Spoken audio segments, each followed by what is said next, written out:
News coming out of Manchester United today, this morning, 19th of January, is that there is a shock signing coming before the January transfer window ends. Where is that going to come from? What position is that going to be? Why is Ten Hag looking to bring a permanent deal into Manchester United in January?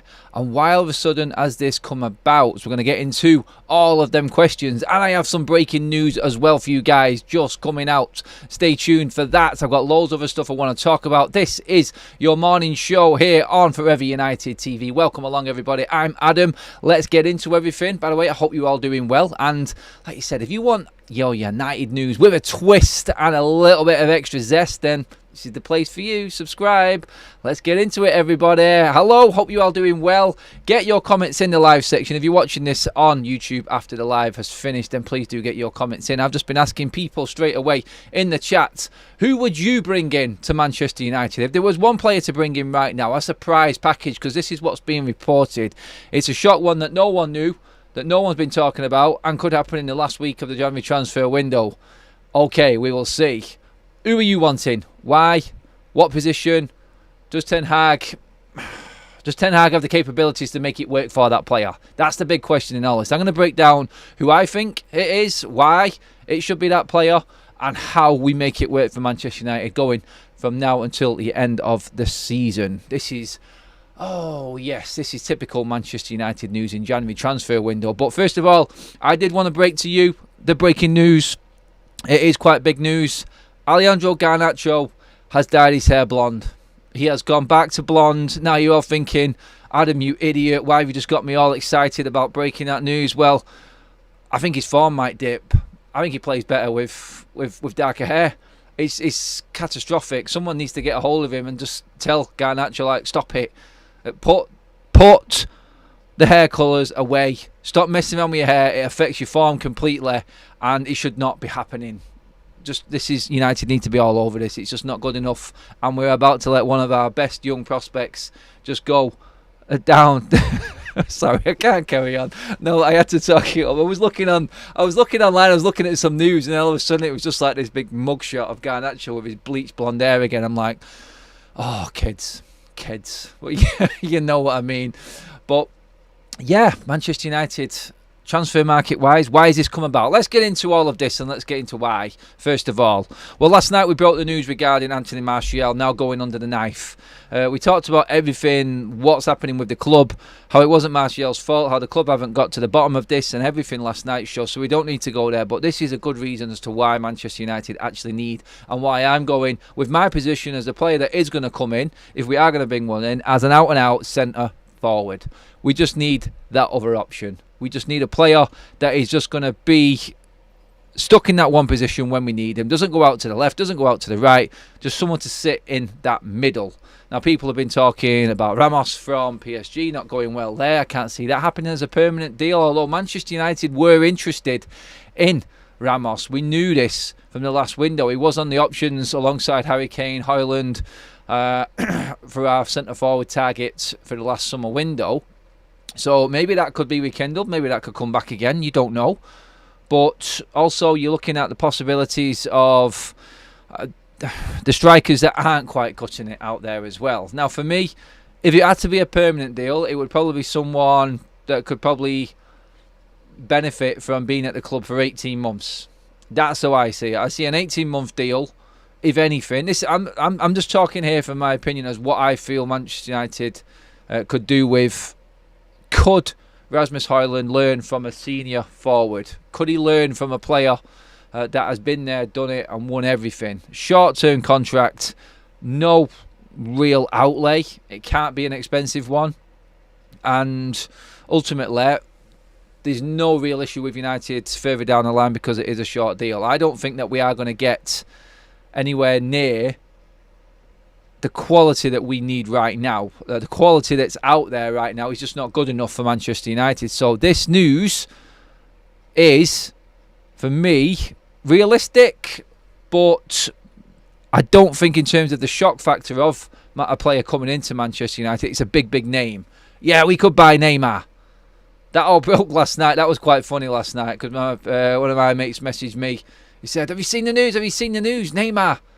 He's been released from his contract in Saudi Arabia, and then Fabrizio Romano came out. No, poo-pooed that idea completely. It is all fake news. He's injured till the rest of the season, so no one's going to buy him. But yeah, it was. I think it all jumped off the back of Jordan Henderson, and everything was doing the rounds regarding what Manchester United might do if a player like Neymar came about.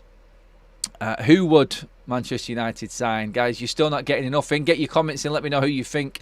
Personally, I think if anyone is going to come to Manchester United right now, striker-wise, it would be... There is only one man really for me that would fit the mould, and he isn't a permanent fixture. If it was going to be a permanent signing, it would have to be a cheap signing. It would have to be an out-and-out centre-forward, and that would be Choupo-Moting from Bayern Munich. That is the only player I could see Manchester United doing any sort of deal on, and it would be a short-term deal. It really would.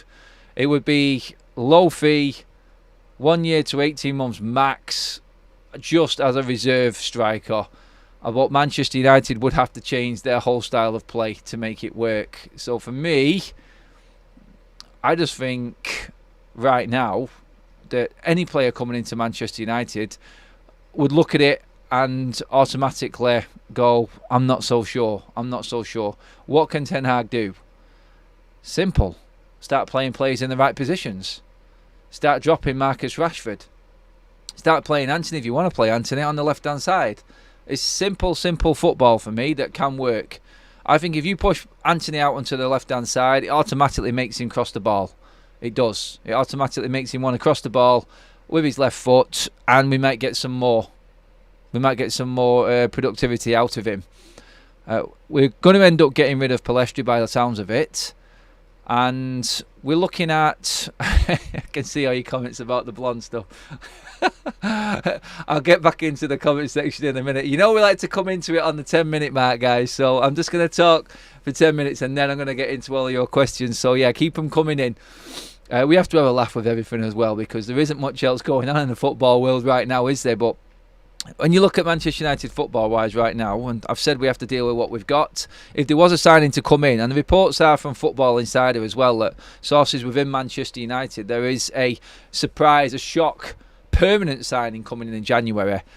I'm still very sceptical about the permanent side of things, I really am. If it was a permanent 6 month, then maybe I could see it. You cannot loan Choupo-Moting out because his contract ends in the summer, and you're not allowed to do that in the loan market. So if Choupo-Moting was coming in, it would have to be a permanent signing. United would have to make up some mismatched deal. If it was cheap enough, I could see Manchester United going for it. For me, I really could see United going for it. I just think right now he's another target man. And let's be honest, if you got a chance, you've got a better... Actually, there's a point right now. I'll ask the question. If it's someone like Choupo-Moting who had a chance in front of goal over any other of our forwards, say for instance, a clear-cut chance comes about, Choupo-Moting or any of our other forwards, that's what we have to look at now. When you're bringing, and I was listening to the overlap in terms of them talking about strikers out of form, and they were talking about Calvert-Lewin from Everton as like that player running through on goal, and when your form isn't there, do you have the confidence? Does it affect you as a centre-forward going through on goal like that? There are certain players that when they go through on goal, you just go, it's in, forget it, it's going in net. There's not one Manchester United player I am confident in going clean through on goal right now where I just could put my house on him to score a goal. The Ruud van Nistelrooys of this world, Van Persie's, Rooney's, Ronaldo's, people like that. It is a difficult position, and you need an abundance of confidence to go in there. I just feel like the player coming in, or anyone coming into Manchester United right now, would have to be a player that is just going to put the ball in the back of the net. You're not going to get the best in class out there. If it was a permanent signing, it would be a short-term permanent signing. Someone like Choupo-Moting, it's the only one I can think that's going to fit the mould. And I just feel like we could actually change it up a little bit. If we put Anthony on the left, we put Marcus Rashford on the right, or Garnacho on the right, crossing balls in, you've got a target man there. I just feel you'll get more productivity out of that sort of setup. I mean, go back to base. You could actually go two up front. You could change it up. You could have two there. You can have the pace, but what you will have as well is the strength up front for me. And that's where I would go if we were going to make that signing. That's where I would go. I would go for the strong centre forward. We've already got a quick one, and we've already got really fast wingers. I would take someone there who can just hold that ball up, who is good in the air, who gives us another option. And you know what? If the deal was right and the finance was right in that deal, then I would go for it. I really would. Let's get into your chat and see what you guys are saying. I'm going to scroll right the back up and stop it round about there. Where am I going here? No, let's go here. Right. I bet it's Olivier Giroud. Oh, Giroud. God, would you take Giroud right now, says Tony. It's Rafinha and Anthony gone to Barbara. Who's Barbara? You mean Barcelona? I don't know what you mean by that. Scholes out of retirement again, says Jonathan. Oh, do you know what? When Scholes came out, I got so excited on that day. Could be Sim. What does that mean? Sorry. Sorry, Kinkora. I don't know what that means, but try come back in the comment again just to clarify what you actually mean by that one there. Sorry. Let me just see what else we've got in here. We're shocked then when you said Garnacho died. Whoa, come on, steady on. Yes. Dobby says, breaking news, Zidane is coming out of retirement to sign for Manchester United on a promise that the club pay for his hair transplants. That's it. We have got that, haven't we? We've got that in our club. Got them special little deals that we can do for players like that. No, it's all tongue in cheek, and it isn't. It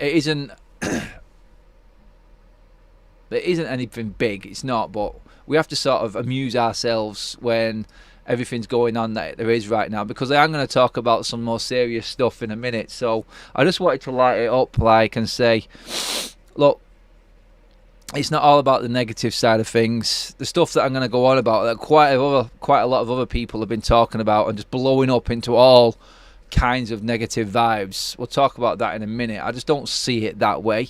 It's more of a reality than it is what they're trying to make it out to be, which is the end of the world.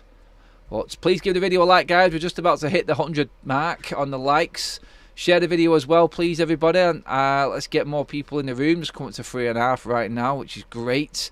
Tim, Adam, we don't have a style of play to change. That's good then, Tim, isn't it?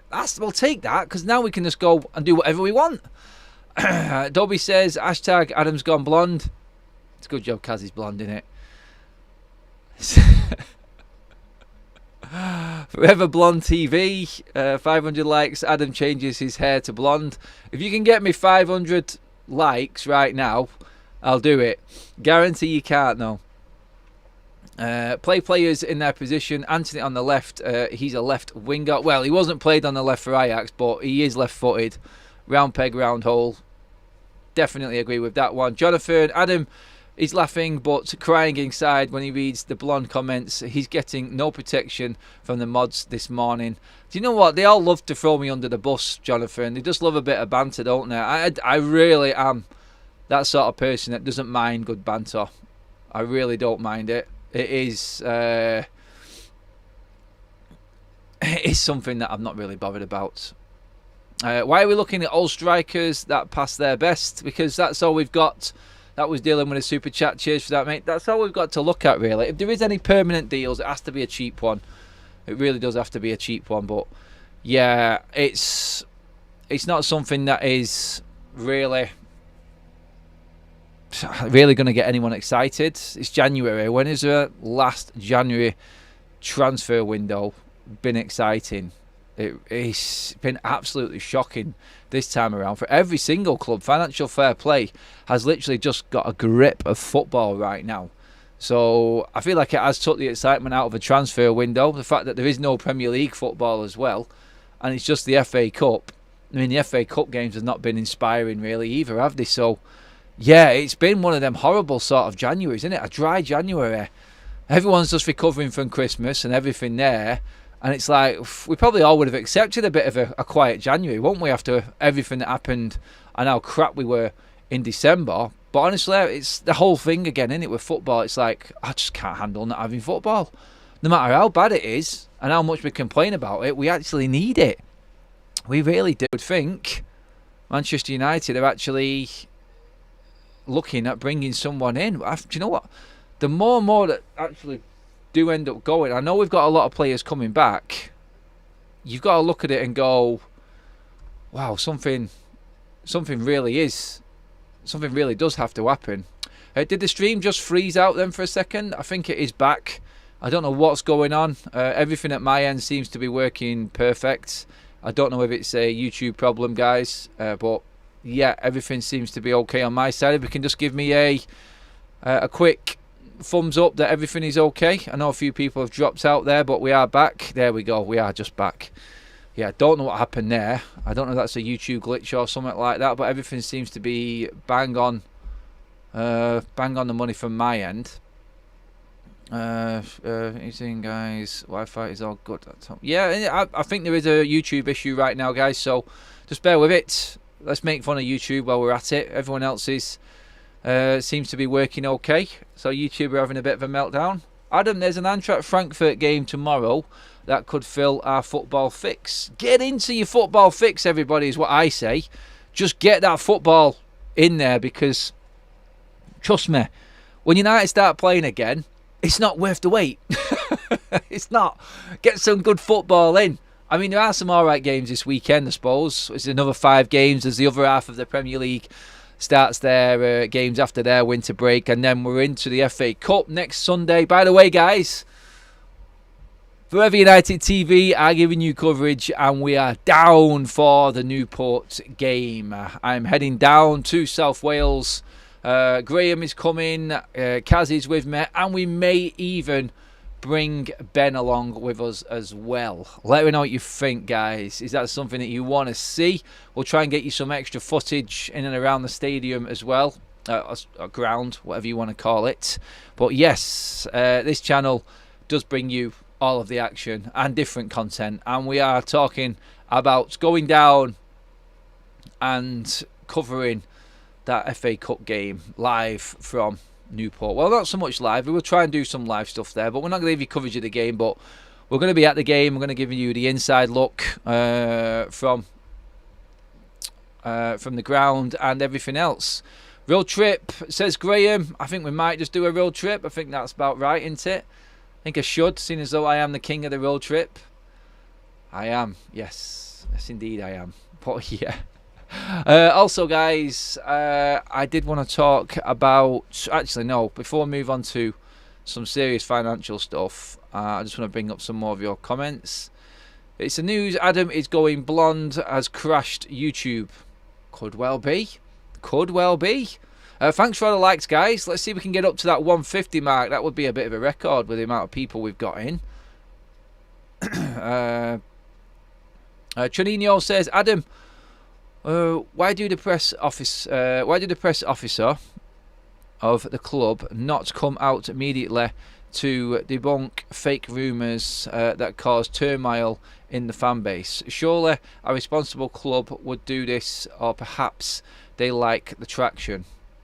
I think there's a lot of truth in what you said there, Chanini. Honestly, I do believe that sometimes you just let it go because it can help.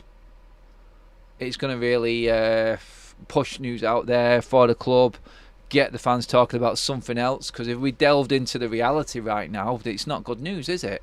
So anything that gets pushed out fake-wise that actually benefits the club or takes attention away from the club, I think they're just going to let it ride. You would just let it just stay out there, wouldn't you? And just take the focus off the reality, which is the crap that is going on at the football club right now. And that takes us right on to that reality, which is the crap, which is Manchester United's financials. I mean, for some reason, everybody, I mean, other channels and people wherever on social media have decided that this is all news today about Manchester United's financials. Well, if you actually did some real work and actually watched back on this channel, we covered this even ages ago. I know everyone's jumping on it for some stupid reason, like Manchester United's in financial turmoil. Yes, Manchester United are probably about £1 billion in debt.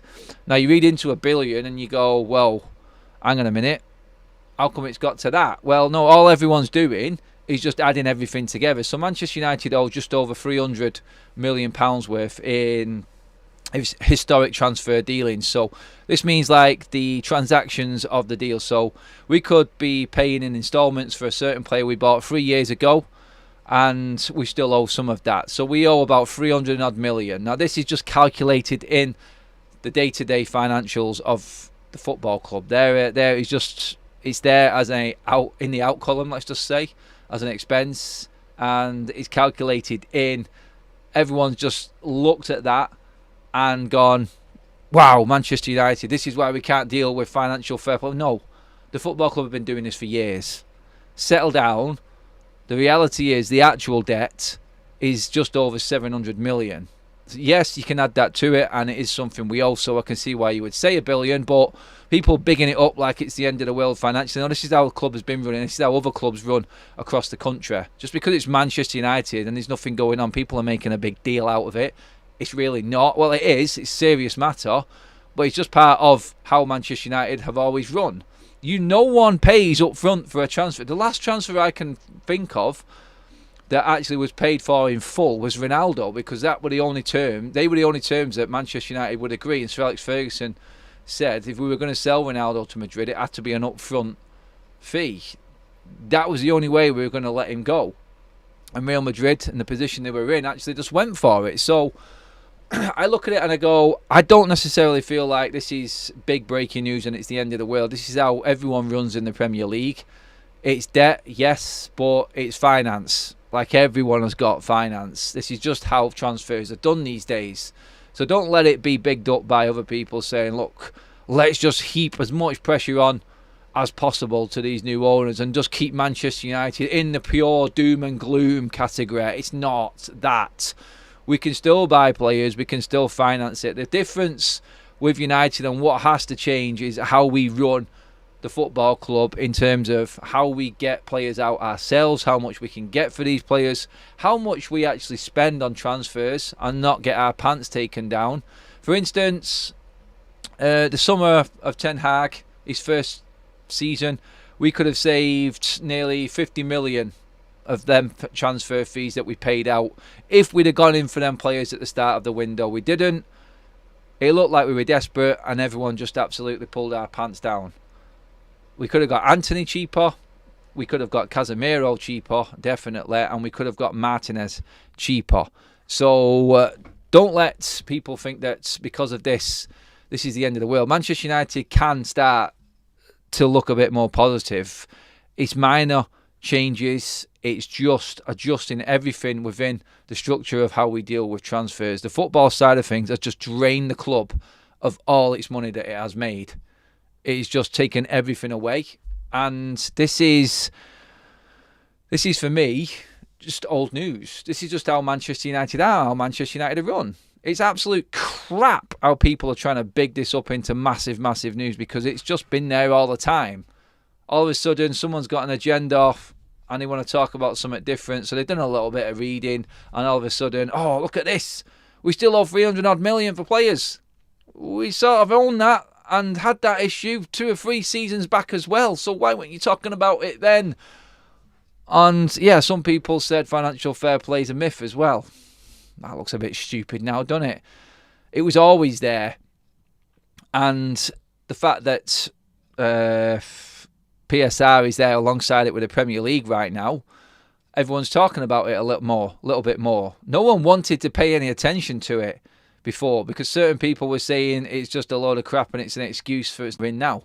That's why we've got Sir Jim Ratcliffe coming in to try and make the Glazers more money. Reality is reality. Has the stream gone again? I don't know. Sorry guys, YouTube is having a complete and utter meltdown today. And I don't know what's going on. It keeps freezing out all the time. It's mental.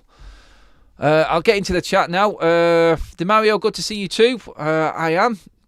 I'm good. Yeah, froze. So it's ads.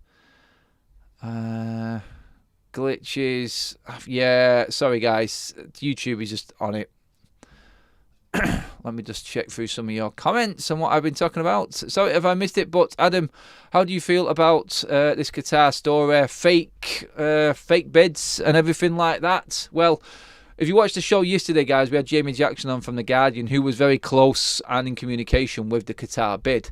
So if you stay tuned to him, he is back in work today. He was off the last couple of days, so we should get some more information coming out from that on that side of things. It has been reported, I think Mike Keegan also said last night, that the Qatar group actually said that they did meet with the offer that the Glazers were putting out on the table. So the SEC that came out said that there was an offer for, I think, around about $35 a share, which valued the club at just over $4.5 billion, excluding the debt. So you had the debt on, well over $5 billion, obviously. So the Glazers apparently were offering that, and it was never accepted. A bid never came in for it. So the story moved on a little bit then, and the Qataris have now come out and said, or representatives of the Qatari bid have now come out and said, we did make that offer and did accept that offer. That is fake news again. So interesting to see what happens behind the scenes here and how this all pans out in the future. But it is just a story now, and it's a story that's in the past. The reality is Sir Jim Ratcliffe is going to be announced in, say, 3 weeks' time as a part owner of 25%, with that going up to 28-29%. He's going to own around about 30% of Manchester United before long. And then everyone came to me and said, well, in 18 months, the Glazers can just kick Sir Jim Ratcliffe out. Well, no, again, if you read into it, they can accept a bid if someone else wants to come in, and maybe after they've made this bit of money off Sir Jim Ratcliffe, they may then accept a Qatari bid coming in 18 months. So if someone else came in and bid for United, Sir Jim Ratcliffe would be forced to sell or counter-offer against that bid that has come in. So yes, the Glazers are in the perfect position right now. So if someone wants to come in and offer more, they've already got all of this money off Sir Jim Ratcliffe, and then someone's going to come in and offer him more money again on top of that in 18 months, then the quid's in even more. But as a United fan, looking at that, I wouldn't be getting too stressed about Sir Jim Ratcliffe being under pressure after 18 months and being forced to sell his shares. It's not like the Glazers are going to get them back off him. He can counter-offer anything he wants if he wants to stay, if someone comes in and wants to buy the whole of the football club. So Sir Jim Ratcliffe might be sat there and he may get an absolutely extortionate offer for his shares and just sell Manchester United on. I doubt it. I don't think he wants to do that. And I think the reality is he's looked at the market and he's said, look, no one's going to come in and offer more than what we've give for 25%. No one's going to come in and offer near upwards of $35 a share for Manchester United and give the Glazers what they want. We're quite comfortable in our position here. So all they've done is just safeguarded 18 months and said, look, if someone else did come in, then they would be quids in because they would have to offer a decent price again. And they don't necessarily have to sell. They've already got a big chunk of Manchester United, and they could just buy up the rest as well. They could make the Glazers another counter offer. So it's not like they're being kicked out by the Glazers. It would mean that the Glazers will be going as well, guys. So is it really bad news? Let's just see. Let me just see. We're getting close to actual 200 likes, guys. I'm loving that. Thank you so much. Get the likes in, everybody. Malcolm, hello all. Wasn't there supposed to be a non-disclosure on bids and bidding process? I don't know if there was. Does it really matter to us? No, because we got no say on it. All we can do is read and talk and comment on it. At the end of the day, the club have announced that they're accepting Sir Jim Ratcliffe's bid. So this is all just news we can talk about. It's not going to change the reality, which is what Manchester United are going to look at over the next 2 years under Ineos and beyond that. It's just all what could have, if, buts and maybes, if the Qataris took over. Some people are saying that they were never there and the bids were never real. They never confirmed anything at all regarding their bid. They've come back on that now. So there's going to be some to-in and fro-in, and there is going to be a lot of fallout regarding it. But officially, it's not going to change anything what's going on at Manchester United right now. That's all you need to be concerned about. Whatever kind of positive spin you try and put on things, at the end of the day, the Glazers still run the club. Well, no, they don't run all of the club, Lee. People need to get this into. They need to look at what actually is happening right now. You're talking. Someone came to me in the chat the other day and said, I think they made a comment regarding the same thing. I'm not saying it's wrongly, by the way. I appreciate your comment. And saying like, look, it's just the Glazers and what they're doing. You actually think that a guy who's worth 5-6 times more than the Glazers is going to come into bed with the Glazers without securities himself?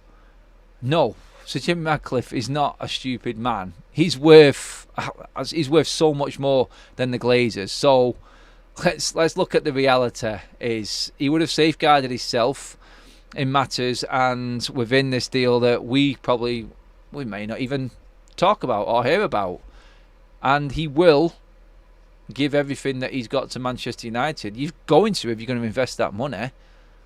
I just feel like people are just continuously looking at the negative because the Glazers are there. It's better than what it was, and we just have to hope that the things that he is saying come into fruition and he does start turning the club around football-wise. Are you actually bothered about the financials if Manchester United start doing well on the pitch? Honestly, answer that question right now.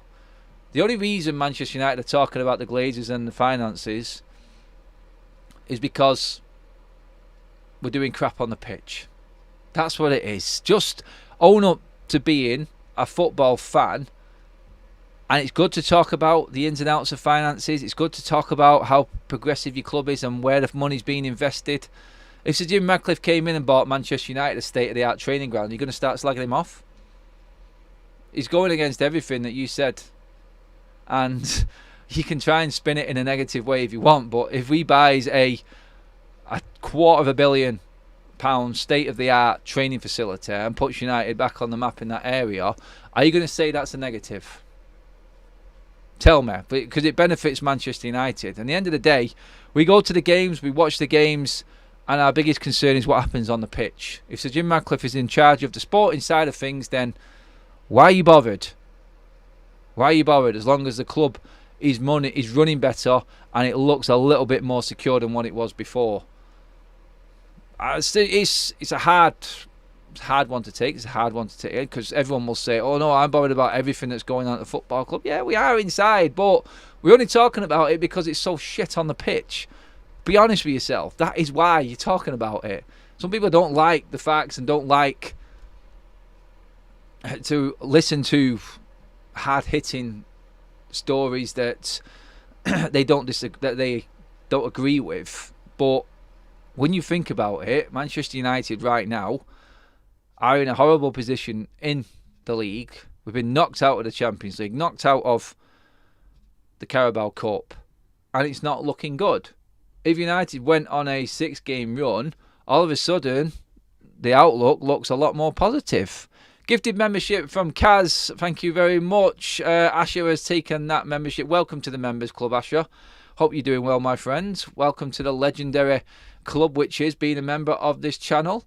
Over 200 likes as well, guys, on the stream this morning. Fantastic news. Let me just get into some of your comments. I don't. If you know this, but there are gas and oil underneath United training ground. That's what Jim is after. A few people have come up with this fracking, gas, energy supply, stuff like this. If he wants it, and he owns that ground, and he owns that land, or is part of it, where is your issue with it?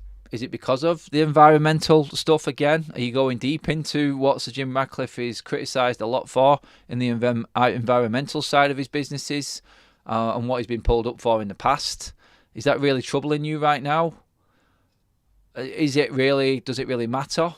If he makes a fortune off that and invests it into Manchester United, I mean, I can understand the fracking side, the environmental side. It's not a good look for the football club and everything like that. And if it does bring the club into that sort of area of conversation and it's not looking good for us, fair enough. But we don't know. If it is an energy source and he wants to try and make something of it, I mean, it's just a league and a whole world that I don't know about. But again, I'm going to ask the question, why are you bringing it up And why is it an issue if he still wants to invest into the football club? I'm just breaking it down fully on football terms here. Why is it bothering you? And like I said, I don't mean that in any disrespect. You might be someone who's big into the green side of things and not like what Sir Jim Ratcliffe has done before. But again, in terms of football, does it matter to us and what we're looking at? I don't think it is the case, to be honest. But I do understand. I've been to Carrington a lot, and there is a massive energy plant there. So, yeah, if we could dig up money underneath Manchester United, then they would probably do it, wouldn't they? You wouldn't put it past him. You really wouldn't. So, house owners will be concerned when earth tremors, says Sim. I don't think it's going to happen. It's talking down drastic sort of lines here right now, isn't it? No, I'm just saying in case you don't know. No, Thomas, I go there a lot. I've seen the plant that's actually next to Carrington as well. It's bleeding huge. So, I mean, it was there. We went just to show you from an example of like how important that area is. From an experience of mine, I turned up for a press conference at Carrington, and a car had reversed down a ditch, and they shut the whole road because the car had gone into a ditch. Like everyone, and the press conference and everything was delayed. The authorities came down. There was a police helicopter, an emergency helicopter, came over, fire engines. Everything was there. The road was shut into Carrington. You had to go around the back, and there is one more entrance in around the back of Carrington. Everyone had to go around. That's how important that area is and how built up it is, and like the power plant that is there. So anything happens around there is obviously quite clearly important. So that's my experience of that area around Carrington, and I don't know how much energy is involved there or what it does. Like I said, it's not my area of expertise. I just know it's important, is what I'm saying. Oh, a waste management consultant. There was an earthquake in Eccles when I lived there. Oh, I thought you were going to come with some big waste management thing then with that title, mate. We've had a few little tremor earthquakes in the Manchester area. Me and Kaz were talking about this the other day, actually. It was like, I remember them back in the day. There has been a few little tremors around the Manchester area in the past, so I just feel that I like where people are going with it, and this just shows you exactly where we're at with no football. We're actually digging into energy sources, fracking, earthquakes now in the middle of a football chat, thinking that Manchester United can make money by digging up Carrington. Hey, who knew? I don't know. It's just the way it goes, isn't it? Like I said, when football is crap or there's no football, topics just fly out and go all over the place. That's what it is. I'm loving you guys actually getting involved in it in the chat. It's obviously sparked up an interest in a lot of people as well. Christine Duffy, need to wait and see. Hopefully things will improve. Really hope the stadium gets attention. Badly needs it. The fans deserve a decent and safe stadium. Have a good weekend. Yes, Christine, thank you very much. Hope you have a good one too. Simpson, have you heard the spin? The car park is too small. No wonder when the bums turn up in their supercars. There's a separate car park for Manchester United players, by the way, at Carrington. In terms of the car park being too small, guys, as well, it's true. Carrington car park isn't big enough for everything that's going on there now. Part of the car park has just gone because they've just extended on the under-21 academy complex to house the women's team. So part of the car park in that corner has now been cut off a little bit. And trust me, when you go in there, or if there's a big European event going on, i.e. press conference for a Champions League game, all the world's media that do turn up for them events, there isn't enough car parking spaces. You have to get there really early. That's not spin, that's a fact. It is too small at Carrington. So you can see why. But like Jamie Jackson said yesterday, the ground is quite big. They could expand it. They could literally knock Carrington down, or parts of it, and just rebuild it and make it better. There is scope for that. But whether they'll invest that way, whether they'll want a clean slate, I don't know. We'll see. I just want to round up by saying, everyone who's talking about Manchester United's financials today, don't read too much into it. It's the same stuff you were reading 1-2 years ago. Manchester United just owe money for historical transactions. That's all. No one pays for a player in one instalment these days. It's not viable with financial fair play and PSR. You have to balance your books. So people reading into it, £1 billion debt, Manchester United are in a diabolical position. It's nothing new than what was there 2 years ago. We've got more debt because we haven't been able to bring as much more money in. So we've borrowed out of the revolving credit facility, and therefore it looks even worse. The real debt is the 700 odd million, which is the revolving credit and the debt that the Glazers have heaped on Manchester United with all the interest payments and everything else that are coming off it. So the transfers is just day-to-day business. It's what happens all the time at every single football club. So don't let it spin you out thinking that it is obviously worse than what it is. Manchester United have been monitoring financial fair play for a good few years now, and it's no surprise we got fined this year by UEFA because we went over it a little bit. PSR, we're not doing too bad. The club are making moves in the wage structure of the football club, and so Jim Ratcliffe is in, and right now I just feel happy that as a United fan we've actually got someone in who is going to run it differently than what it was before that has put us in this position. We just have to be grateful for that right now. It's not the perfect end product that everyone wanted. We're not debt free. We are self-sufficient. We just got to utilise what we've got a lot better and make the most out of what we've got in our assets, transfers, the way that we make money at the stadium, things like this. You could easily build a fan park outside and make even more match day revenues. Do you know what I mean? Bring everyone in around Old Trafford. This is probably why they were so miffed off that Gary Neville bought that land for hotel football. They missed a trick there, United. Anyway, guys, that is it for the show this morning. Thank you so much for tuning in. I will be back later on today. Obviously, this evening we've got the Friday night show. Hopefully you guys can join me and we can just have a bit of a look ahead to what is coming this week. It is a long wait for football again, but obviously it's United and there's always news out there. But guys, tune in later on. Thank you so much for new members, all the super chats, all of your likes, well over 200 of them today. Thank you so much. It really means a lot, especially on a morning show like this. I know everyone can't make the morning shows and it's a different time zone and whatnot and everyone's got to work, but really appreciate it, guys. Thank you so much for tuning in. I will see you all later on this evening. Have a great